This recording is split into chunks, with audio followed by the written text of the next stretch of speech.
Hello YouTube. So in this video, well, I guess part one of a two-part video series, I will be trying to use the wave equation. The wave equation to prove that the sum of the reciprocals of squares of all odd numbers add up to pi squared over 8. So if you didn't catch the last part, that's basically what I was saying was this sequence of numbers, so 1 plus 1 squared plus 1 plus 3 squared, or 1 over 3 squared plus 1 over 5 squared plus 1 over 7 squared. Adding that, they add up to pi squared over 8. And we're going to be trying to use the wave equation to prove that. So you may wonder how the heck a partial differential equation, monstrosity like this, has anything to do with this weird sum. Well, we'll actually be going over that in this video. Or I guess probably part 2, because part 1 is going to be dedicated to solving the wave equation first of all. So let's get started then. So I'll write it like this. So c squared u. So this is another notation for the wave equation that I'm going to be using. And I'll just be deriving the solution to the wave equation. So suppose we have the initial conditions. So the boundary of the wave form is going to be fixed at 0 for all t. And then the initial waveform is going to be f of x for all x. Okay, and then the speed of the wave itself is going to be 0, so okay, so let's unpack these initial conditions. So essentially what the wave equation, this wave equation describes at least, is imagine you have a string that's just like a horizontal string, nothing special. Then you pluck it. So you pluck it. Then I guess pluck it at the center, doesn't really matter in this case. Then you get something that looks like this. Again, plucking a string will never lead to something like this in real life, but just like humor me for a second. So after you pluck the string, it looks like this. Now the wave equation kind of describes, well, what happens after. So I'm going to unpack these initial conditions. So these are the boundaries given. So essentially what these mean is that no matter what time it is, the boundaries, so x equals 0, x equals pi. So pretend that you have, so the wave equation has something known as a quantity known as length. So I'm going to set length equal to pi. So that's just the length of the string. So just so you know, I'll give you the general formula for the wave equation, but I'm going to just be using length pi to make things easier. Okay, so we have this done. Now, ux of 0.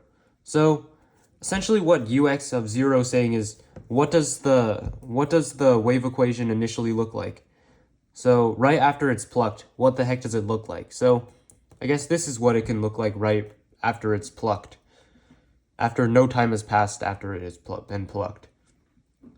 So then what this is saying is, at what speed is the thing moving initially? So is the whole wave moving this way? Is it moving that way? Well, in our case, because of the boundary values or the initial conditions given, it's not moving at all. Okay, so let's get solving the PDE. So to make things much simpler, I'll set c equal to 1 as well, just for beginners purposes. So we have u of xx, u of tt in this case. So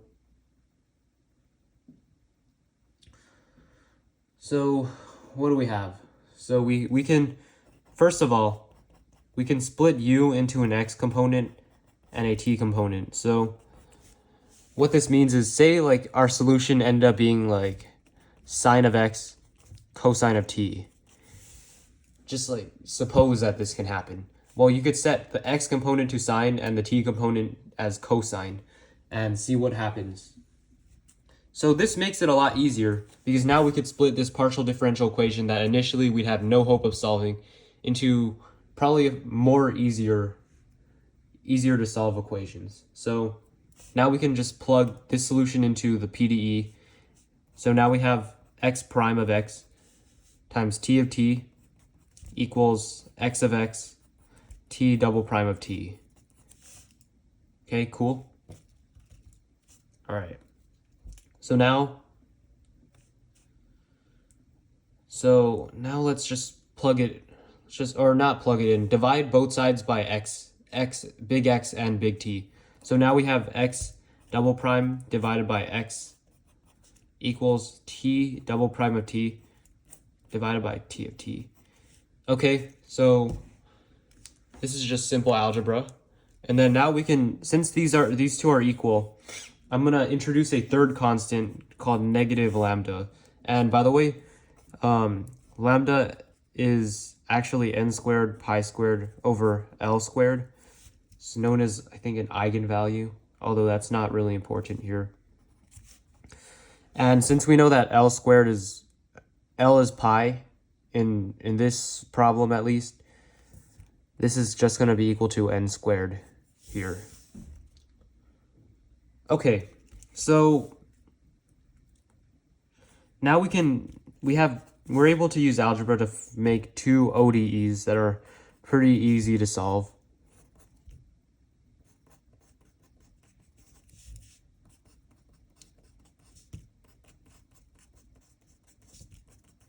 Okay, so it's elementary algebra that led to this system of differential equations. It's not even a system, it's just a set of two differential equations. Really easy to use and solve. So we would know that x of x, just using basic ordinary differential equations, you get C1.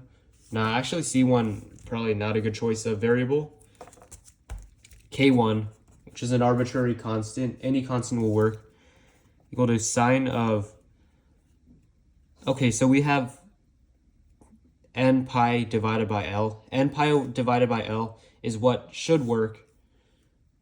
But then again, remember that L is equal to pi. So essentially our solution is going to be x is equal to k1 sine of square root lambda x plus k2 cosine square root lambda x. But our lambda, again, is n squared, so this ends up just being nx. And then we have k2 cosine of nx as well. And then t is very similar. So t of t ends up just being k3 sine of nt plus k4 cosine of nt.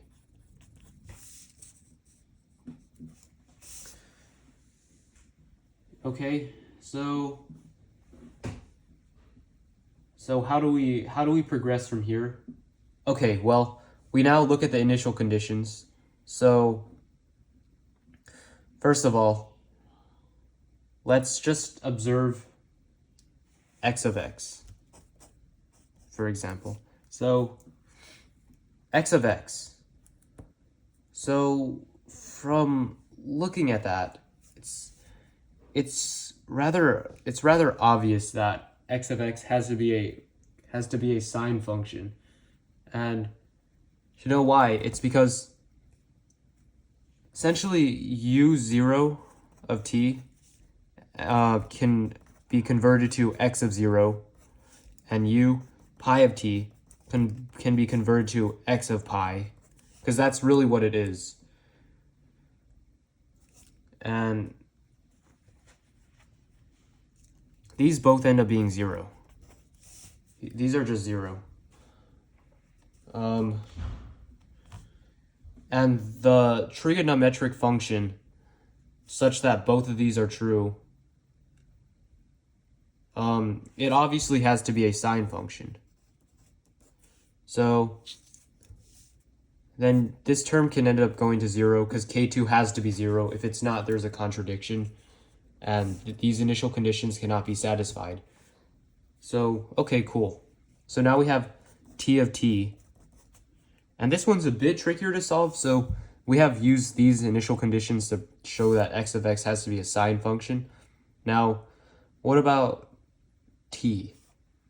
Well, okay. So t, we have u partial of t of x of 0 is equal to 0. So, in other words, that's basically saying that t prime of 0 is 0. So that would mean that t prime is a sine function, because only sine would have, when you plug in 0, it would equal 0, because if you were plugging 0 into, say, a cosine function, it'd end up as 1. So if t prime is a sine function, then t must be a cosine function, just using elementary calculus. So then in this case, this goes to 0. So now we have k1 sine of nx plus times k4 cosine of nt. So in the end, our u of x of t is equal to x of x, t of t. So that's going to be k1. So we can just merge, say, k1, k4, let that equal kn.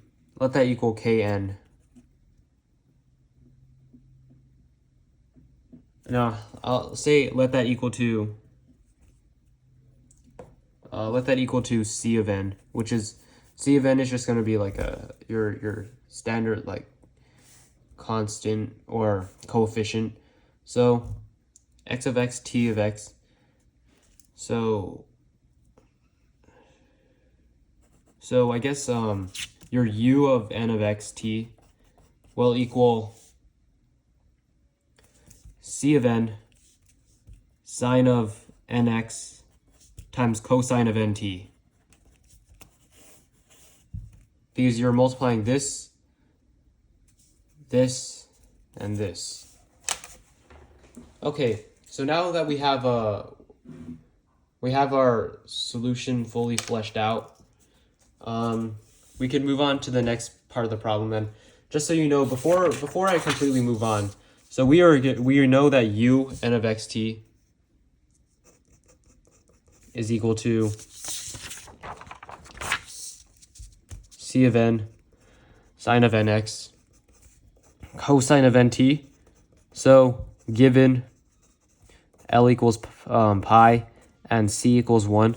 Now, the actual general solution, oh, and by the way, before we move on from that, so we know that the summation of all of these is actually what u of xt is, by the way, just so you know, the summation of all this.